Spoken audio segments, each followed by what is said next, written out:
Hello, English language learners and English language teachers all around the world.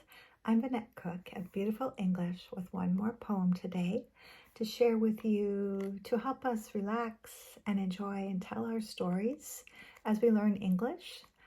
Sometimes using a poem can begin a great conversation or begin a great way to write and reflect and learn a little bit more about ourselves and about each other.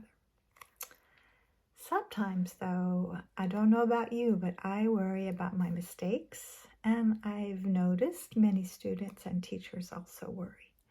So the worry can become a big problem if we worry a lot. So I wrote this poem because we don't need to be perfect. We just need to be careful, pay attention, and learn. So here's a poem called Perfection. When one day my accent is perfect, will you think that I make sense? When I use grammar perfectly, will you listen without being tense? When perfection guides my words, will we more often agree? When we no longer struggle, I wonder what we will see. When we need not be perfect, will we find we understand? When we listen perfectly, our stories can live hand in hand. I am more than my mistakes. I see and don't deny them. Your help and not your judgment guide us not to amplify them. I am perfectly imperfect. You can decide about you.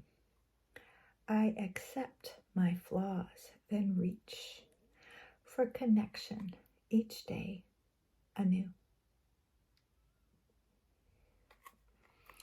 So that poem is on the back of this book because I think we worry a lot about being perfect, and it gets in our way of having wonderful communication with each other.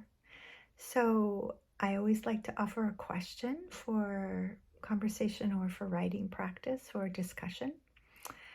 So we could ask ourselves, ask each other, how can we learn from our mistakes? And maybe we can share a story or a thought about how we really were able to stop making the same mistake. Maybe we had a problem with something in communication, and with careful attention and practice, we don't have that challenge anymore. So we are able to share more of the stories of our experience, our history, our culture. And that's so interesting. It helps us learn about each other.